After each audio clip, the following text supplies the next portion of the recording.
안녕하세요. 저는 올해 52살이 된 평범한 엄마입니다. 남편과 저 그리고 24살인 아들 하나가 전부인 소박한 가정이에요. 오늘 이 사연을 쓰는 이유는 정말 막막해서입니다. 지금 저희 집의 대출 이자 때문에 매달 나가는 돈이 250만 원이 넘어요. 작년 이맘때만 해도 140만 원 정도였는데 1년 만에 100만 원이 넘게 늘어난 거예요. 제가 뭘 잘못했나 싶어서 밤잠을 설치고 있습니다. 남편은 저보다 더 심각해서 요즘 말수가 확 줄었어요. 아들은 미국에서 학교 다니느라 이런 상황을 잘 모르고요. 사실 저희가 이렇게 된 건 모두 아들 때문입니다. 아들을 탓하는 게 아니라 아들의 꿈을 지켜주고 싶어서 저희가 선택한 길이었거든요. 1년 반 전 이야기부터 말씀드려야겠네요. 아들이 대학교 3학년이었을 때였어요. 어느 날 갑자기 미국 유학을 가겠다고 하더라고요. 처음엔 당황스러웠습니다. 저희는 그냥 평범한 중산층 가정이에요. 남편은 중소기업에서 일하고 저는 초등학교에서 영양사로 일하고 있어요. 두 사람 월급 합쳐봐야 500만 원 정도밖에 안 되거든요. 아들이 유학 이야기를 꺼냈을 때 솔직히 첫 반응은 돈이 어디 있어? 였어요. 하지만 아들의 눈빛을 보니 정말 간절하더라고요. 엄마, 아빠, 저 정말 컴퓨터 공학을 제대로 배우고 싶어요. 한국에서는 한계가 있는 것 같아요. 실리콘밸리에서 일하는 게 제 꿈이에요. 그렇게 말하는 아들을 보니 마음이 아팠어요. 저희 부부도 젊었을 때 꿈이 있었거든요. 하지만 현실 때문에 포기했던 것들이 많았어요. 아들만큼은 그렇게 살게 하고 싶지 않았습니다. 남편과 밤새 이야기했어요. 여보, 우리가 할 수 있는 한 최선을 다해보자. 아들이 이렇게 간절하게 원하는데 부모로서 막을 수는 없잖아. 그때만 해도 미국 유학비가 정확히 얼마나 드는지 몰랐어요. 막연히 많이 든다는 정도만 알고 있었죠. 아들과 함께 유학원을 다니면서 알게 된 현실은 정말 충격적이었어요. 미국 주립대 기준으로도 1년에 7천만 원에서 9천만 원 정도가 필요하다는 거예요. 등록금만 5천만 원이 넘고 기숙사비, 생활비까지 합치면 그 정도가 나온다더라고요. 아들이 가고 싶어하는 학교는 캘리포니아에 있는 주립대였는데 거기는 1년에 8,500만 원 정도 예상된다고 했어요. 2년 과정이니까 총 1억 7천만 원 정도가 필요한 상황이었죠. 그 돈을 어떻게 마련할지 정말 막막했어요. 저희가 가진 예금은 3천만 원 정도밖에 없었거든요. 아들 대학 등록금 내고 생활비 주고 하다 보니 그게 전부였어요. 결국 집을 담보로 대출을 받는 수밖에 없다는 결론에 도달했어요. 저희 집은 15년 전에 전세 끼고 산 아파트인데 지금 시세가 6억 원 정도 되더라고요. 전세금은 이미 다 갚았고 집은 완전히 저희 소유였어요. 은행에 가서 상담 받아보니 집값의 70%까지 대출이 가능하다고 하더라고요. 그러면 4억 2천만 원까지 빌릴 수 있다는 계산이었어요. 아들 유학비 1억 7천만 원, 여유 자금 3천만 원까지 해서 2억 원 정도 대출받기로 했어요. 나머지는 저희가 계속 벌어서 보내주면 된다고 생각했거든요. 2023년 3월이었어요. 그때 이자율이 3.7% 정도였거든요. 2억 원을 30년 만기로 빌리면 월 상환액이 140만 원 정도 나왔어요. 저희 월 소득이 500만 원이니까 빠듯하긴 하지만 감당할 수 있는 수준이라고 판단했어요. 물론 걱정이 없었던 건 아니에요. 하지만 그때는 이자율이 계속 오를 거라고는 생각 못했어요. 은행 직원도 요즘 금리가 안정적이라고 했고 조금씩 내려갈 가능성도 있다고 말했거든요. 대출을 받고 나서 첫 번째 송금할 때의 기분을 잊을 수가 없어요. 8천만 원을 미국으로 보내는데 정말 가슴이 떨렸어요. 평생 한 번에 이렇게 큰 돈을 보내본 적이 없었거든요. 아들은 정말 기뻐했어요. 엄마, 아빠 정말 고마워요. 열심히 공부해서 나중에 꼭 보답할게요. 그 말을 들으니 뿌듯하기도 하고 한편으로는 부담스럽기도 했어요. 하지만 아들이 행복해하는 모습을 보니 저희도 덩달아 기분이 좋아졌어요. 처음 몇 달은 괜찮았어요.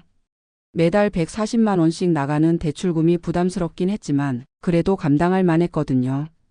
아들도 미국에서 적응을 잘하고 있다는 소식을 보내왔고요. 그런데 작년 하반기부터 상황이 달라지기 시작했어요. 대출 이자율이 조금씩 오르기 시작한 거예요. 처음엔 0.2%, 0.3%씩 오르길래 이 정도야 뭐라고 생각했어요. 하지만 올해 들어서는 정말 무서운 속도로 올랐어요. 3.7%였던 이자율이 지금은 6.1%가 되었어요. 2년도 안 되어서 2.4%나 오른 거예요. 이자율이 오를 때마다 은행에서 문자가 와요. 귀하의 대출 이자율이 변경되었습니다. 그 문자를 받을 때마다 가슴이 덜컥 내려앉아요. 지금 월 상환액이 250만 원이 넘어요. 작년에 비해 100만 원 이상 늘어난 거죠. 저희 월급의 절반이 대출 이자로 나가는 상황이에요. 매달 25일쯤 되면 통장 잔액을 확인하게 돼요. 대출 상환일이 월말이거든요. 가끔 돈이 모자라서 적금을 깨야 할 때도 있어요. 남편이 요즘 정말 힘들어해요. 원래 성격이 밝은 편인데 요즘은 집에 오면 말을 거의 안 해요. 텔레비전만 보거나 일찍 자버리고요. 제가 여보 괜찮아. 우리가 이겨낼 수 있어라고 말해도 과연 그럴까라는 표정을 지어요. 저도 솔직히 불안해요. 이자율이 언제까지 오를지 모르겠거든요. 만약 7%, 8%까지 오른다면 저희는 정말 감당할 수 없어요. 아들한테는 아직 이런 상황을 자세히 말하지 못했어요. 공부에 집중해야 하는데 부모 걱정 때문에 흔들리면 안 되잖아요. 하지만 가끔 아들과 영상통화할 때 아빠 엄마 괜찮으세요? 얼굴이 좀 안 좋아 보여요라고 말해요. 그럴 때마다 괜찮다, 괜찮다라고 하지만 속으로는 정말 미안하고 걱정돼요. 더 힘든 건 아직 1년이 더 남았다는 거예요. 아들이 내년 여름에 졸업 예정인데 그때까지 계속 생활비를 보내줘야 해요. 한 학기에 4천만 원씩 총 8천만 원이 더 필요해요. 처음 계획했을 때는 아들이 졸업하고 나서 미국에서 취업하면 저희를 도와줄 거라고 생각했어요. 하지만 요즘 미국 취업 상황도 쉽지 않다고 하더라고요. 특히 외국인은 더욱 어렵다고요. 그래서 최근에는 다른 방법들을 생각해 보고 있어요. 집을 팔아서 더 작은 곳으로 이사하는 것도 고려 중이에요. 하지만 지금 부동산 시장도 불안정하고 전세금도 많이 올라서 쉽지 않을 것 같아요. 제가 부업을 시작하는 것도 생각해 봤어요. 하지만 제 나이가 52이고 학교 일도 만만치 않아서 체력적으로 한계가 있어요. 남편도 야근을 늘리고 주말 부업을 알아보고 있지만 그것만으로는 늘어난 이자를 감당하기 어려워요. 가끔 후회할 때도 있어요. 그냥 아들을 한국에서 대학원 보낼 걸 그랬나. 무리해서 유학을 보낸 게 잘못이었나. 하지만 그런 생각이 들 때마다 아들이 보내주는 사진들을 봐요. 대학 캠퍼스에서 친구들과 함께 찍은 사진, 프로젝트 발표하는 모습, 인턴십 합격했다는 소식. 그런 걸 보면 그래 잘한 거야 라는 생각이 들어요. 아들이 정말 열심히 하고 있고 한국에서는 경험할 수 없는 것들을 배우고 있으니까요. 최근에 아들이 전화해서 이런 말을 했어요. 엄마 아빠 제가 여기서 배우는 게 정말 많아요. 수업도 한국과 완전히 다르고 실습 위주로 해서 정말 실력이 늘고 있어요. 졸업하고 나면 꼭 좋은 회사에 취업해서 보답할게요. 그 말을 듣고 나서 저와 남편이 서로 봤어요. 그래 조금 더 버텨보자. 하지만 현실적으로 정말 막막해요. 이자율이 더 오르면 어떻게 해야 할지 모르겠어요. 주변에 이런 상황을 털어놓을 사람도 없고 혼자서 끙끙 앓고 있어요. 며칠 전에는 은행에 가서 대출 조건 변경이 가능한지 물어봤어요. 하지만 지금 상황에서는 어려울 것 같다고 하더라고요. 오히려 금리가 더 오를 가능성이 있다는 말까지 들었어요. 정말 막막합니다. 이런 상황에서 어떻게 해야 할까요? 다른 분들은 이런 경우에 어떻게 하시는지 궁금해요. 아들의 꿈을 지켜주고 싶은 마음은 변함없어요. 하지만 저희 가정이 무너질 수도 있다는 두려움도 있고요. 정말 어떻게 해야 할지 모르겠습니다. 혹시 비슷한 경험을 하신 분들이 계시다면 조언을 부탁드려요. 이 어려운 시간을 어떻게 이겨내야 할지 정말 간절히 알고 싶습니다. 사실 이 모든 이야기의 시작은 2년 전으로 거슬러 올라가요. 아들이 대학교 2학년 때였어요. 그때까지만 해도 아들은 평범한 대학생이었어요. 컴퓨터 공학과에 다니긴 했지만 특별히 꿈이 뚜렷하지는 않았거든요. 그런 아들이 갑자기 달라지기 시작한 건 학과 선배 한 명 때문이었어요. 그 선배가 실리콘밸리에서 인턴십을 하고 온 후 학과에서 발표를 했대요. 아들이 그 발표를 듣고 완전히 바뀌었어요. 집에 와서 눈을 반짝이며 말하더라고요. 엄마 정말 대단해요. 그 선배가 구글에서 인턴했는데 한국에서는 상상도 못할 환경이래요. 최신 기술을 실제로 사용해보고 세계 최고의 엔지니어들과 함께 일할 수 있다고요. 그때부터 아들이 미국 유학에 대해 진지하게 고민하기 시작했어요. 처음에는 막연한 동경 정도였는데 점점 구체적인 계획을 세우더라고요. 토플 공부를 시작했고 GRE 준비도 했어요. 학점 관리도 더 열심히 하고 관련 프로젝트에도 적극적으로 참여했고요. 그런 아들의 모습을 보니 저희도 진지하게 고민해 볼 수밖에 없었어요. 평생 이렇게 열정적인 아들의 모습을 본 적이 없었거든요. 남편과 저는 매일 밤 이야기했어요. 여보, 아들이 정말 하고 싶어 하는 것 같아. 그런데 돈이 문제야. 우리가 감당할 수 있을까? 몇 달간 고민한 끝에 결정을 내렸어요. 일단 아들이 대학원 입학 준비를 할 수 있도록 지원해주고 합격하면 그때 구체적인 방법을 찾아보자고요. 아들은 정말 열심히 준비했어요. 토플 점수도 잘 나왔고 GRE도 원하는 점수를 받았어요. 학점도 4.0 이상을 유지했고요. 그리고 마침내 캘리포니아 주립대학교 컴퓨터공학과 석사과정에 합격했어요. 합격 통보를 받은 날 아들이 울면서 저희한테 안겼어요. 엄마, 아빠 정말 고마워요. 제가 이렇게 좋은 기회를 얻을 수 있게 도와주셔서요. 그 순간 저희도 눈물이 났어요. 아들이 이렇게 기뻐하는 모습을 보니 어떤 어려움이 있어도 보내줘야겠다는 생각이 들었어요. 하지만 현실은 정말 만만치 않았어요. 유학원에서 받은 견적서를 보고 깜짝 놀랐거든요. 등록금이 1년에 5,200만 원, 기숙사비가 1,500만 원, 생활비가 1,800만 원. 총 8,500만 원이 1년에 필요하다는 계산이었어요. 2년 과정이니까 1억 7천만 원, 거기에 비자 발급비, 항공료, 보험료 등등을 합치면 2억 원 가까이 필요했어요. 그 금액을 보고 남편과 저는 한동안 말을 못했어요. 저희가 평생 번 돈보다 더 많은 금액이었거든요. 이걸 어떻게 마련하지? 가지고 있던 예금을 다 털어도 3천만 원밖에 안 되었어요. 친척들한테 빌려달라고 할 수도 없는 금액이었고요. 결국 집을 담보로 대출받는 것 말고는 방법이 없었어요. 하지만 그것도 쉽지 않았어요. 이미 주택담보대출이 8천만 원 정도 남아 있었거든요. 다행히 집값이 많이 올라서 추가로 2억 원 정도는 더 빌릴 수 있다고 했어요. 그래서 기존 대출까지 합쳐서 2억 8천만 원을 대출받기로 했어요. 대출 신청할 때 은행 직원이 말하더라고요. 대출 금액이 큰 편이니까 신중히 결정하세요. 이자율 변동도 있을 수 있고요. 그때는 네, 알겠습니다 라고 대답했지만 솔직히 이자율이 이렇게까지 오를 줄은 몰랐어요. 대출을 받고 나서 첫 번째 등록금을 보낼 때 정말 떨리더라고요. 평생 처음 해보는 해외 송금이었거든요. 은행에 가서 8천만 원을 송금하는데 직원이 몇 번이나 확인하더라고요. 정말 이 금액이 맞으신가요? 네, 맞습니다. 송금이 완료된 후 집에 와서 남편과 둘이 멍하니 앉아 있었어요. 정말 보냈네. 응, 이제 시작이야. 아들은 2023년 8월에 출국했어요. 공항에서 배웅할 때의 기분을 잊을 수가 없어요. 기대 반 걱정 반이었거든요. 아들 몸 건강히 잘 지내고 공부 열심히 해야 한다. 네, 알겠어요. 걱정하지 마세요. 아들이 출입국 게이트 안으로 사라질 때까지 손을 흔들었어요. 집에 오는 길에 남편과 둘 다 말이 없었어요. 처음 몇 달은 정말 신기했어요. 아들이 미국에서 보내주는 사진들을 보면 영화에서나 봤던 캠퍼스들이 나오더라고요. 와, 정말 예쁘다. 아들이 이런 곳에서 공부하는구나. 아들도 적응을 잘하는 것 같았어요. 수업이 어렵긴 하지만 재미있다고 했고 한국인 친구들도 사귀었다고 했어요. 그때까지만 해도 저희는 괜찮았어요. 월 상환액이 140만 원 정도였는데 빠듯하긴 했지만 감당할 만했거든요. 저는 학교에서 야근을 좀 더 하고 남편도 주말에 부업을 시작했어요. 그렇게 해서 생활비를 줄이고 대출금을 차질 없이 상환했어요.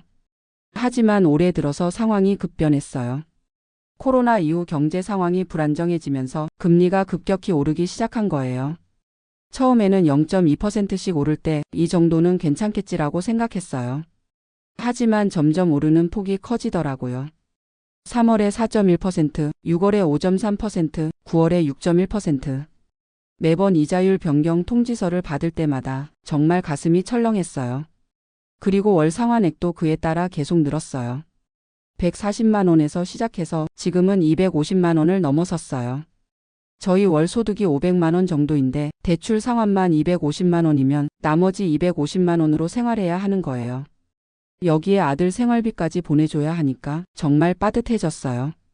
요즘은 외식은 꿈도 못 꾸고 마트에서 장볼 때도 할인 상품만 골라 사요. 옷도 1년 넘게 새로 사지 않았고요. 저희 부부가 스마트폰 요금제도 가장 저렴한 걸로 바꿨고 집에서 에어컨도 거의 안 틀어요. 전기세 아끼려고요. 이런 생활이 계속되다 보니 남편이 많이 우울해졌어요. 원래 성격이 밝고 활동적인 편이었는데 요즘은 집에만 있으려고 해요. 여보, 우리 가끔 밖에 나가서 밥이라도 먹자. 돈 아까워. 집에서 먹자.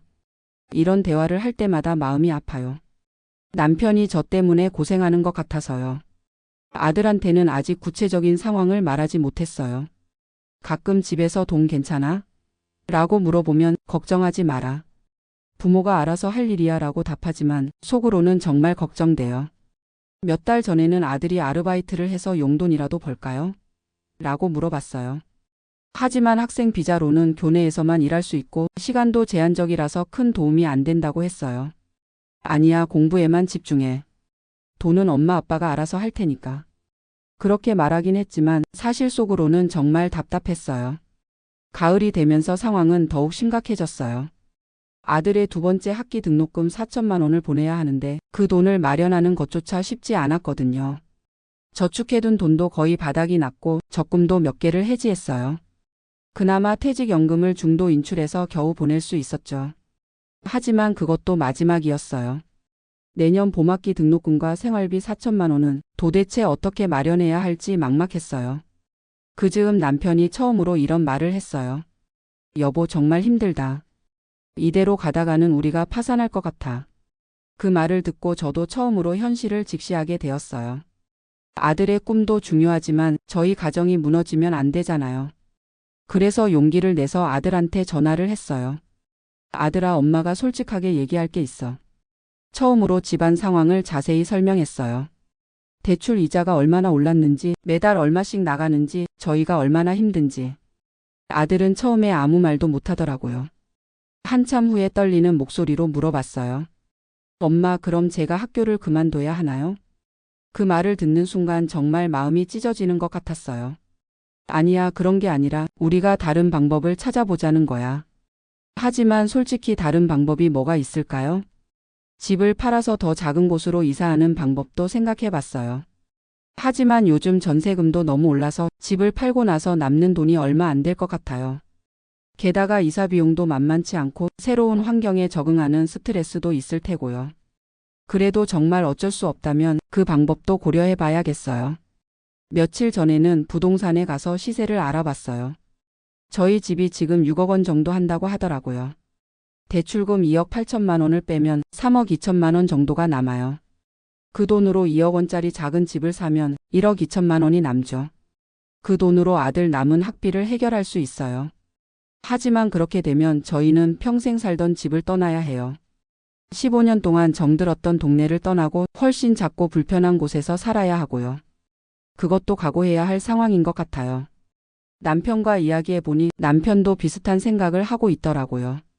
아들 교육을 위해서라면 우리가 조금 불편해도 괜찮아. 하지만 마음이 편하지는 않아요. 저희가 중년이 되어서 이렇게 내 집을 잃게 될 줄은 꿈에도 생각 못했거든요. 이런 상황에서 가장 마음 아픈 건 아들이 죄책감을 느끼고 있다는 거예요. 최근 통화에서 아들이 이런 말을 했어요. 엄마, 아빠, 제가 너무 이기적이었나요? 제 꿈 때문에 부모님이 이렇게 고생하시는 걸 보니 정말 미안해요. 그 말을 듣고 제가 울컥했어요. 아니야, 절대 그런 게 아니야. 내가 열심히 하는 모습을 보면 엄마 아빠는 정말 뿌듯해. 정말 그래요. 힘들긴 하지만 아들이 자신의 꿈을 향해 나아가는 모습을 보면 저희도 힘이 나거든요. 며칠 전에 아들이 보내준 사진이 있어요. 대학 연구실에서 프로젝트 발표하는 모습이었는데 정말 당당하고 자신감 넘치더라고요. 이게 우리 아들이구나. 그 사진을 보고 남편과 저는 서로 봤어요. 그래, 조금만 더 버텨보자. 아들이 이렇게 잘하고 있는데. 최근에는 새로운 소식도 있어요. 아들이 내년 봄학기부터 TA 조교 일을 할 수 있게 되었다고 해요. 한 학기에 $1,500 정도 받을 수 있대요. 한국 돈으로 200만 원 정도니까 크지는 않지만 그래도 도움이 될 것 같아요. 그리고 여름방학에는 인턴십을 지원해 볼 계획이라고 하네요. 만약 인턴십에 합격하면 생활비 정도는 스스로 해결할 수 있을 거래요. 이런 소식들을 들으면 희망이 생겨요. 아들이 점점 독립적으로 변해가고 있고 저희의 부담도 조금씩 줄어들 수 있을 것 같거든요. 하지만 당장의 문제는 여전히 남아 있어요. 내년 봄학기 등록금 4천만 원, 그리고 매달 늘어가는 대출 이자. 이자율이 더 오르면 정말 감당하기 어려울 것 같아요. 벌써 월 상환액이 저희 소득의 절반을 차지하는데 더 늘어나면 어떻게 해야 할지 모르겠어요. 요즘 뉴스를 보면 금리가 더 오를 수도 있다고 하더라고요. 인플레이션도 계속되고 있고 경제 상황도 불안정하고. 그런 뉴스를 볼 때마다 정말 불안해져요. 우리가 과연 이겨낼 수 있을까? 하지만 포기할 수는 없어요. 아들이 이제 반년만 더 버티면 졸업인데 여기서 포기할 수는 없잖아요. 며칠 전에 남편과 진지하게 대화를 나눴어요.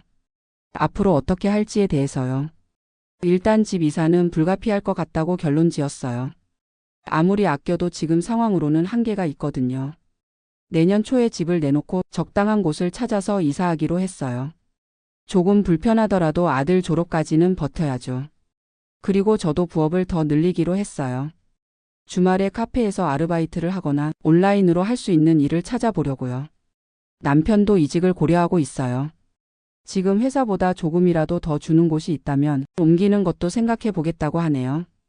이렇게 계획을 세우고 나니 조금은 마음이 편해졌어요. 막막하기만 했던 상황에서 구체적인 방향을 잡을 수 있게 되어서요. 무엇보다 남편과 제가 같은 마음으로 이 어려움을 함께 이겨나가기로 했다는 게 큰 힘이 돼요. 물론 쉽지 않을 거예요. 중년에 이렇게 큰 변화를 겪는 게 쉬운 일은 아니니까요. 하지만 아들의 꿈을 지켜주고 싶어요.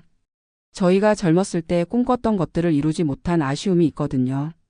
아들만큼은 자신이 원하는 길을 갈 수 있게 도와주고 싶어요. 최근에 아들이 이런 메시지를 보내왔어요.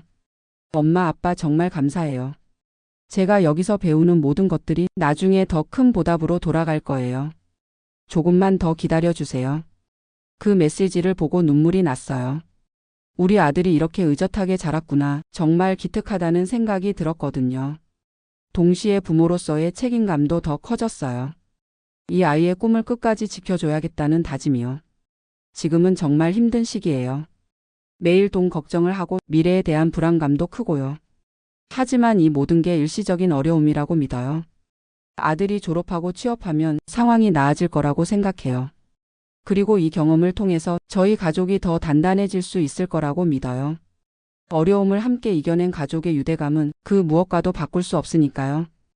요즘 밤에 잠들기 전에 남편과 이런 대화를 자주 해요. 여보, 우리 잘하고 있는 거 맞지? 그럼 우리 아들을 믿자. 응, 조금만 더 버텨보자. 이런 대화를 나누고 나면 마음이 조금 편해져요. 혼자가 아니라는 느낌이 들거든요. 앞으로도 어려운 일들이 많을 거예요. 이자율이 더 오를 수도 있고 예상치 못한 일들이 생길 수도 있고요. 하지만 저희는 포기하지 않을 거예요. 아들의 꿈을 끝까지 지켜낼 거예요. 그리고 언젠가는 이 모든 어려움이 좋은 추억이 될 거라고 믿어요. 아들이 성공했을 때 그때 정말 힘들었지만 우리가 해냈구나라고 말할 수 있는 날이 올 거예요. 지금 이 사연을 읽고 계신 분들 중에 비슷한 상황에 계신 분들이 계실 거예요. 혹시 그런 분들이 계시다면 서로 힘내자고 말씀드리고 싶어요. 우리는 혼자가 아니에요. 자녀의 꿈을 위해 희생하는 부모들이 세상에는 정말 많거든요. 그리고 이런 어려움들이 결국은 우리를 더 강하게 만들어줄 거라고 믿어요. 아들아, 혹시 이 방송을 들을지 모르겠지만 엄마 아빠는 정말 괜찮다. 내가 열심히 공부하는 모습을 보는 것만으로도 우리는 충분히 행복해.